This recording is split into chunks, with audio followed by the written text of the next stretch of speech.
ယောသဝတ္တတံဇီဝေကုတိတောဟိနဝိရိယောဧကဟံဇေဝိတတေယောဝိရိယမာရဘတောဓာလံလောကကြီးမှာဘာမှမလုပ်ချင်တဲ့လူပြင်းဆိုတာရှိတယ်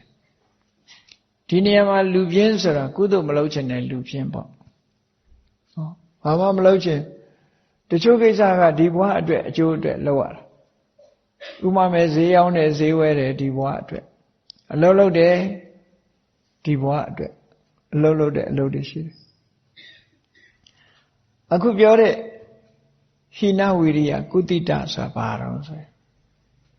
ကိုယ်တဏ္ဍာမှာရှိနေတဲ့အကုသိုလ်တွေကိုတွန်းလှန်မှုမကြိုးစားတာ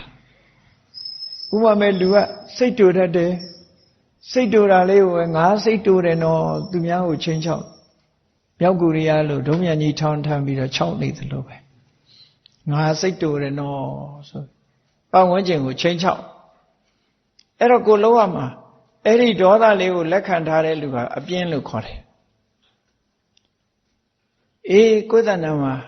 စိတ်မဆိုးမိအောင်ထိမ့်သိမ့်ခြင်းကြိုးစားခြင်းထိမ့်သိမ့်မှုကြိုးစားခြင်းစိတ်ဆိုးလာလို့ရှိရင်လည်းချက်ချင်းဖြောင်းနိုင်မှုကြိုးစားခြင်းမေတ္တာထားနိုင်အောင်ကြိုးစားခြင်းထားလာတဲ့မေတ္တာခိုင်မာအောင်ကြိုးစားခြင်းဆိုတဲ့အဲ့ဒီလိုကြိုးစားမှတန်ဖိုးရှိမယ်တဲ့နော်အဲ့ဒီလိုမကြိုးစားဘူးဆိုတဲ့လုံလဝိရိယအကုသိုလ်တရားတွေအဖြစ်ခံနေတဲ့ပုဂ္ဂိုလ်ဟာလူပြင်းမယ်အကုသိုလ်ဆိုတာရေစုံပဲလေရေစုံမျောလိုက်သွားတာဆန်တက်တာမှမဟုတ်တာပြောသလိုနေတယ်စဉ်းစားကြည့်လေဇလန်းကောင်းကောင်းရုပ်ရှင်ကောင်းကောင်းတယ်လီဗီရှင်းရှေ့ထိုင်းနေတယ်ဒါလေးရတာခံနေတယ်ဆိုတာဆိုအဲ့ဒီလူပြင်းလို့ခေါ်မလားကြိုးစားတဲ့လူလို့ခေါ်မလားအောင်လေးတညာလုံးတောင်ထိုင်ကြည့်တညာလုံးမအိတ်တန်းကြည့်မယ်ဂိမ်းဆော့တယ်ဆိုလဲတညာလုံးဆော့မယ်အဲ့ဒီကြိုးစားမှုတွေဟာအကျိုးရှိသလားလို့မေးကြည့်ဇလန်းဇက်ွက်နားပြီးတော့နောက်တည့်မှာအကျိုးရှိလားကောင်းကျိုးချမ်းသာရှိနိုင်မှာမလားဂိမ်းဆော့တာလဲပျော်ယုံလေးပဲဒီပြင်ဘာမှမရှိပြီးတော့ဘာဖြစ်တော့မျက်စိမှုံသွားမယ်အချိန်တွေကုန်သွားမယ်ဇာလန်းဇက်ွက်တွေကြည့်တညာလုံးထိုင်ကြည့်နောက်တည့်ရုံတက်ရမယ်လို့ဆိုရုံနောက်ကြဈေးသွားမယ်ဆိုဈေးနောက်ကြရလိုက်ရမယ်အကျိုးတွေမရကြောင်းသွားရမယ်ဆိုလဲကြောင်းနောက်ကြစာကြက်ရမယ်ဆိုလဲစာတွေနောက်ကြကဲဆုံးရှုံးသလားအကျိုးကြီးပွားသလားဆုံးရှုံးတယ်အဲ့ဒီဝိရိယမျိုးကိုမဆုံးလို့ဘူးကိုယ်တဏ္ဍာမှာမကောင်းတဲ့စိတ်တွေရှိနေကြိုးစားပြီးဖယ်ရှားရမယ်ကောင်းတဲ့စိတ်တွေကိုကြိုးစားပြီးတော့မွေးရမယ်အဲ့ဒီကြိုးစားမှုမျိုးဟာအသက်ရှင်သမျှကိုယ်မှာရှိနေမယ်ဆိုရင်အသက်ရှင်သမျှအကျိုးရှိတယ်လို့ဒီလိုပြောတာအဲ့ဒီလိုကြိုးစားမှုမပါဘဲနဲ့အသက်ရှင်နေလို့ရှိရင်တော့တန်ဖိုးမရှိဘူးတဲ့မြတ်စွာဘုရားတန်ဖိုးမရှိဘူးသမ္မပဒံတရား၄ပါးလို့ခေါ်တယ်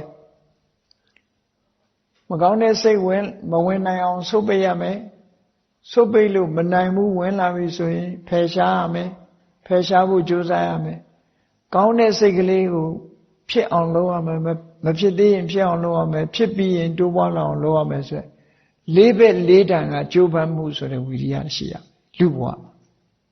ဒါမှလူတော်လူကောင်းဖြစ်မှာလေမျိုးဆိုလူတော်လူကောင်းမဟုတ်ဘူးဒါကြောင့်မို့ကြိုးစားလို့ဒီလိုဆိုအရက်တောက်တတ်တဲ့လူဆိုရင်ဟေး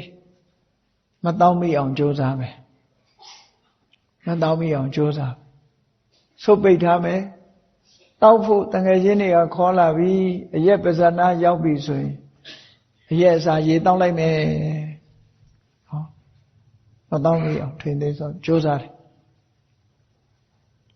မတောက်ချင်တဲ့စိတ်ကိုမွေးတယ်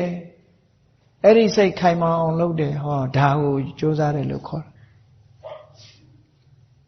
တွေ့ရင်တော့ဝါသနာကိုမတားနဲ့တစ်ခွက်တလေတော့မောလိုက်အောင်မယ်ဆိုရင်တော့ဒါမရဘူး